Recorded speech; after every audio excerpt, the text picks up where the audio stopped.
दोस्तों, रिसेंटली मैंने nightmare cinema नाम की एक अमेरिकन एंथोलॉजिकल मूवी देखी है जो कि 2018 में रिलीज़ हुई थी। इस मूवी के डायरेक्टर्स हैं एलिजांद्रो बुरुगस, माइक गैरेस, रुहाय कितामारू, डेविड स्लेड एंड जो डांटे ने। अब इस मूवी के इतने सारे डायरेक्टर्स क्यों हैं? तो एक एंथोलॉजिकल मूवी में 4 से 5 कहानियाँ होती हैं जिन्हें अलग अलग डायरेक्टर्स डायरेक्ट करते हैं। इस मूवी की एक्सप्लेनेशन के दौरान अगर आपको ऐसा लगे कि चीज़ें कंफ्यूजिंग हो रही हैं तो टेंशन मत लीजिए। मैं एंड में सारी चीज़ें और सारी कंफ्यूजन को दूर करने की पूरी कोशिश करूँगी। तो वीडियो स्टार्ट करने से पहले मेरी आप सभी से एक गुजारिश है कि आप सभी अपने अपने हेडफोन्स पहन लीजिए और चैनल को भी सब्सक्राइब कर लीजिए। तो चलिए शुरू करते हैं आज की इस वीडियो को।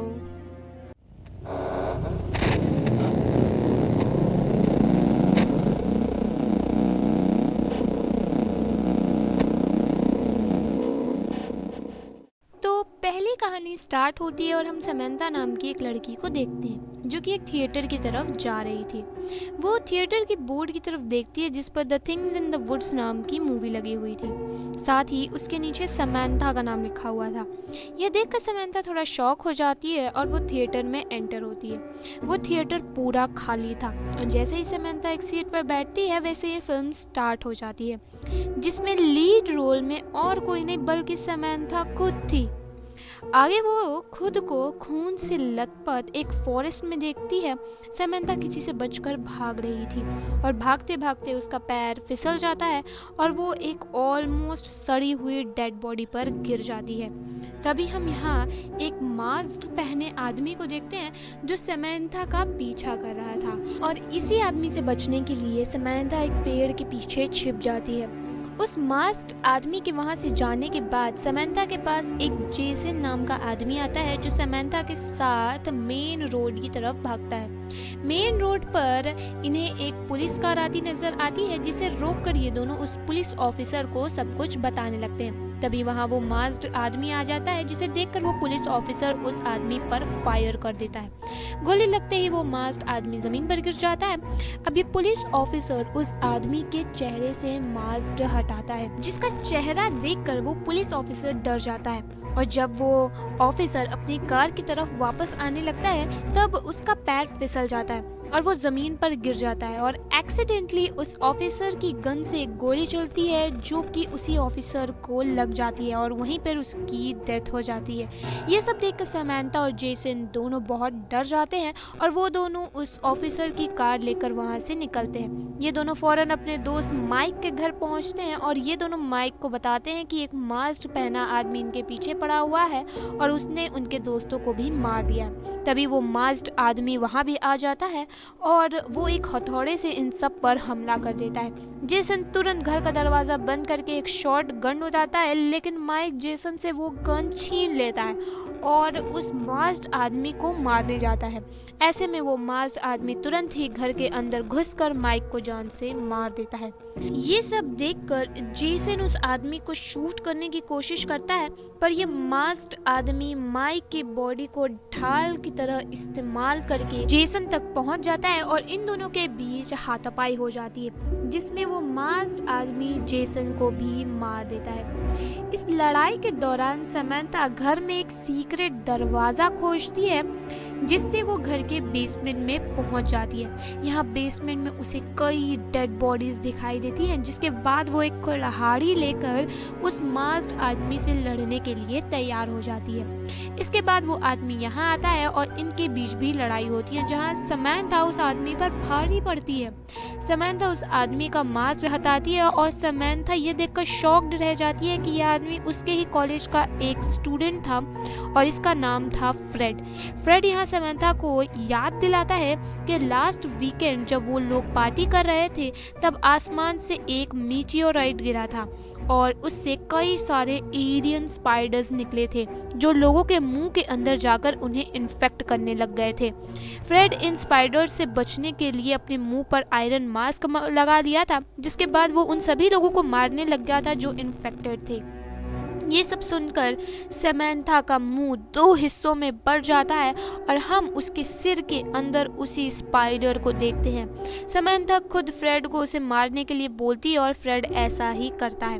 फ्रेड जब घर से बाहर आता है तो उसे वहाँ ढेर सारे एलियन स्पाइडर्स दिखते हैं, जिसके बाद हम दिन में फ्रेड को सिटी की तरफ जाते देखते हैं। एज अ व्यूअर हम फ्रेड के चेहरे पर कुछ स्क्रॉल होता देखते हैं, जिसका मतलब साफ था कि अब फ्रेड भी उन स्पाइडर्स से इन्फेक्टेड हो चुका था। इसी के साथ पहली कहानी खत्म हो जाती है। दूसरी कहानी शुरू होती है और हम डेविड और एना नाम के एक कपल को देखते हैं जो इसी थिएटर में मूवी देखने आए थे। इस बार मूवी स्क्रीन पर हम एना को देखते हैं जिसके चेहरे पर जलने के निशान थे। मूवी में एना और डेविड डिनर टेबल पर बैठे हुए थे। यहाँ डेविड एना को बताता है कि उसकी माँ कई बार प्लास्टिक सर्जरी करवा चुकी है और वो एना के चेहरे के जलने के निशान को ठीक करने के लिए अपने सर्जन से बात करेंगी। इसके बाद एना सर्जन से मिलने जाती है, जहां सर्जन उसकी चेहरे की चेकअप करता है, जिसके बाद वो एना की प्लास्टिक सर्जरी करते हैं। यहाँ एना को एक सपना आता है जिसमें उसकी और डेविड की शादी हो गई थी। तभी उसे डेविड की जगह वो प्लास्टिक सर्जन और उसकी नर्स दिखाई देती है, जिससे एना डर जाती है और डर से उसकी नींद खुल जाती है, जहां वो अपने सामने डेविड और नर्स को देखती है। डेविड यहाँ एना के चेहरे की कुछ फोटोज लेकर वहां से चला जाता है और एना पेशेंट कॉल बटन दबाकर नर्स को बुलाती है और उससे एक शीशा मांगती है। लेकिन यहाँ वो नर्स का कहना था कि अभी एना अपना चेहरा नहीं देख सकती।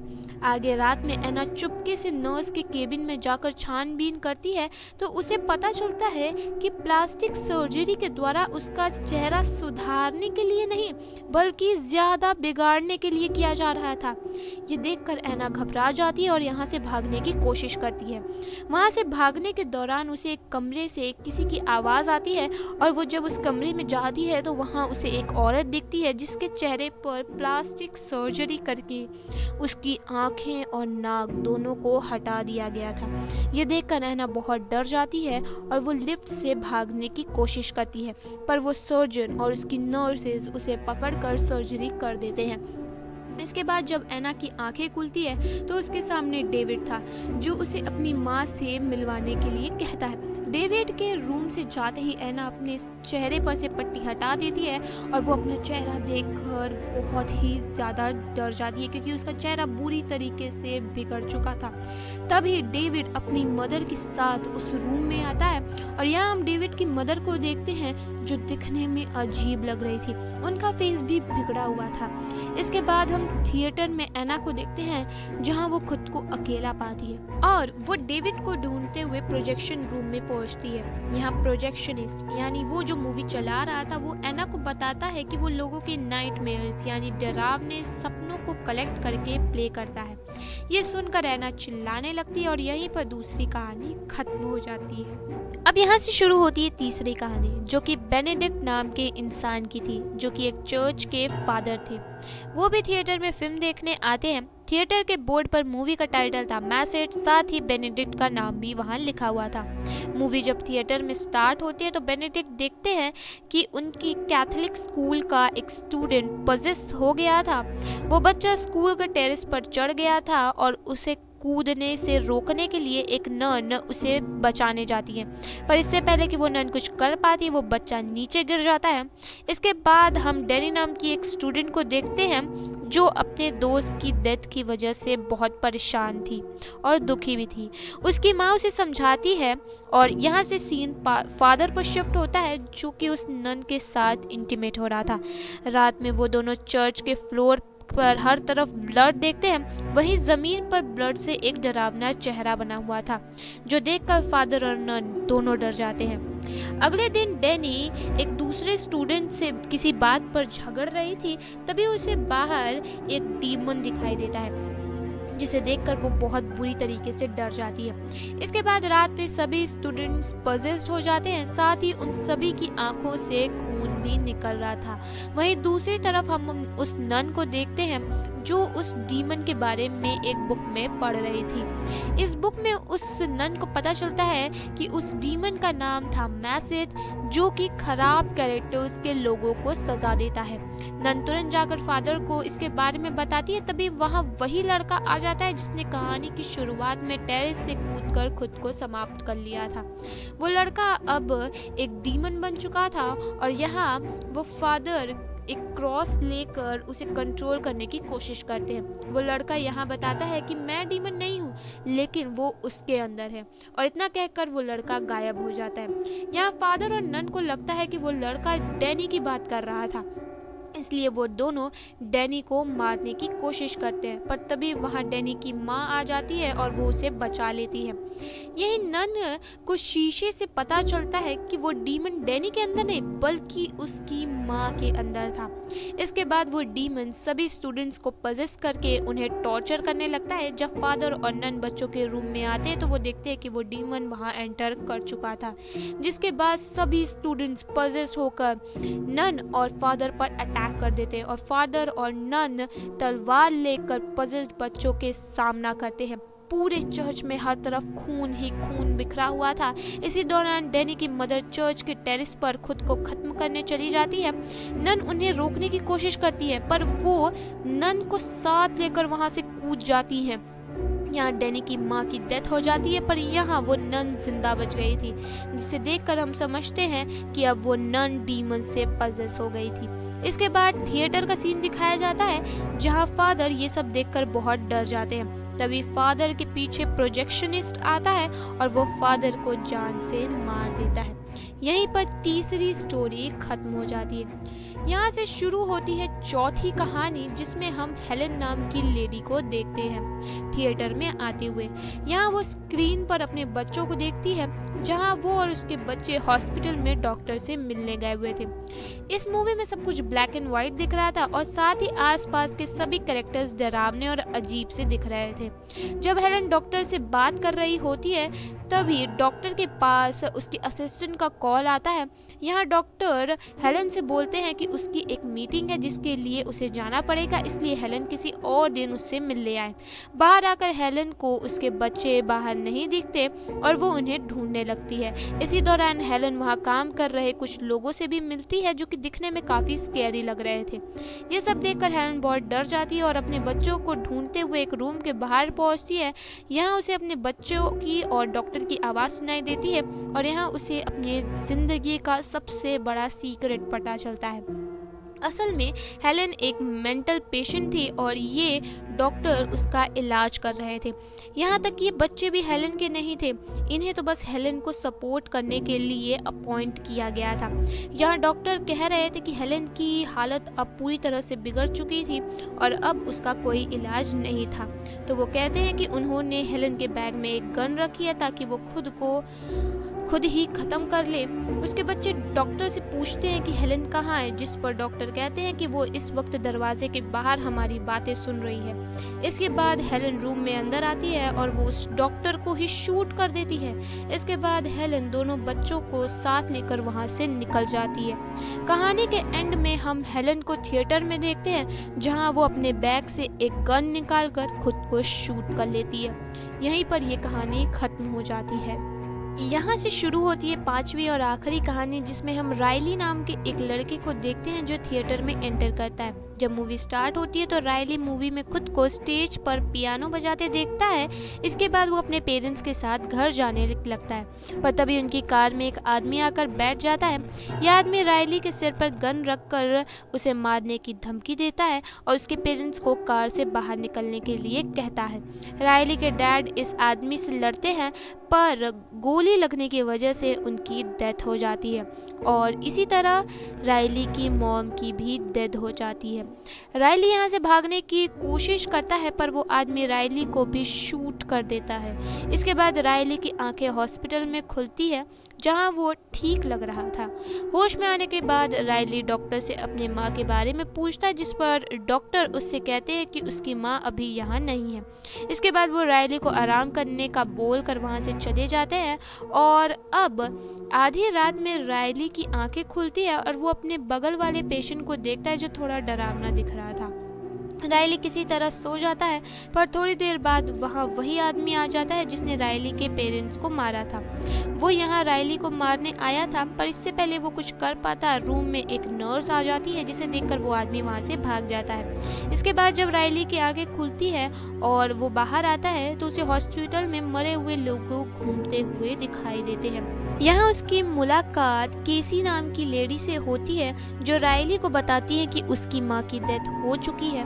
अगले सीन में जब रायली अपने रूम में था तब उसकी माँ उसके सामने आकर उसे अपने पास बुलाती है पर तभी केसी वहाँ आती है जिसे देखकर रायली की माँ वहाँ से गायब हो जाती है। इसके बाद केसी जब दूसरे रूम में जाती है तो कोई वहाँ केसी को जान से मार देता है। अब अगले सीन में रायली वॉशरूम में था जब उसके पेरेंट्स का मर्डरर उस पर अटैक कर देता है, लेकिन रायली किसी तरह उससे बचकर वहाँ से भागता है। जब रायली नर्स के रूम में जाता है तो वो पाता है कि किसी ने नर्स को भी मार दिया था।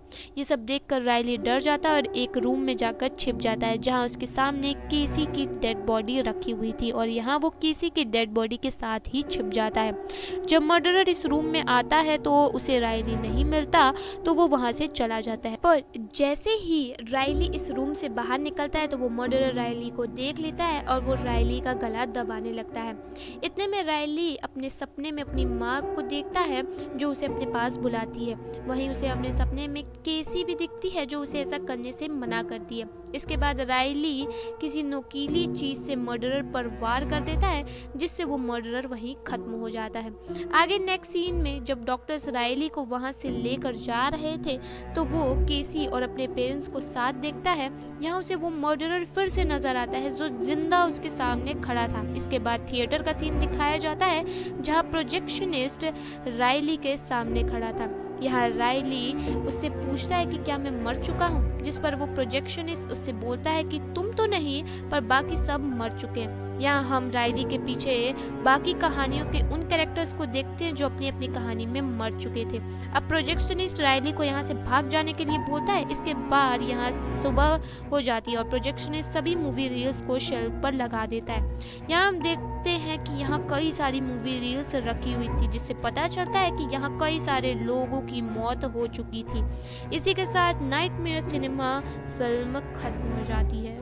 तो दोस्तों ये थी नाइटमेयर सिनेमा मूवी की पूरी एक्सप्लेनेशन और अब आपको इस मूवी से जुड़ी कुछ बातें मैं बताऊंगी और साथ ही आपके मन में आए कंफ्यूजन को दूर भी करूंगी। तो सबसे पहला सवाल कि आखिर ये कैसा थिएटर था जहां लोग अपने ही नाम की मूवीज दिखते थे और उन मूवीज में वही लोग कैसे दिख रहे थे। तो मुझे ऐसा लगता है कि ये थिएटर आफ्टर लाइफ में कहीं होगा जो लोगों को स्वर्ग या नर्क भेजने से पहले उनकी जिंदगी को एक मूवी की तरह दिखाया जाता होगा। अब जैसे पहली कहानी में जहाँ हमने समंथा को देखा जो शायद अपनी जिंदगी में किसी सीरियल किलर द्वारा मारी गई होगी, जिसमें एलियन स्पाइडर्स वगैरह को दिखाया गया। दूसरी कहानी जिसमें हमने डेविड और एना को देखा था उसमें हमने जाना कि कैसे डेविड ने एना की जिंदगी और चेहरा दोनों खराब कर दिया था और मूवी खत्म होने के बाद डेविड गायब भी हो गया था। तो हो सकता है कि उसे हेल में भेज दिया गया था इसके पापों के लिए। एना की कोई गलती नहीं थी तो शायद उसे हेवन भेजा जाएगा। तीसरी कहानी जो कि बेनेडिक्ट की थी जहां फादर का कैरेक्टर ठीक नहीं था तो यहाँ उनके पापों को उन्हें मूवी में दिखाया गया जिसके बाद प्रोजेक्शनिस्ट ने उन्हें मार दिया था। साथ ही ये कहानी में हमने डीमन देखा, पजेशन देखा, नन देखा, जिसे देखकर पता चलता है कि अगर आपने पाप किए हैं तो मरने के बाद भी आपको सजा मिलेगी। चौथी कहानी में हेलन थी जिसने अपनी मेंटल हेल्थ कंडीशन की वजह से डॉक्टर को ही जान से मार दिया था। मूवी खत्म होने के बाद उसे अपनी गलती का एहसास होता है और वो खुद को शूट कर लेती है। आखिरी स्टोरी जहां रायली ने अपने पेरेंट्स को अपनी आंखों के सामने एक किलर के हाथों मरते देखा था, साथ ही वो किलर रायली को भी शूट कर देता है, जिसके बाद रायली मर चुका था और असल में उसकी भटकती आत्मा ने अपने पेरेंट्स की मौत का बदला लिया था उस किलर को मारकर।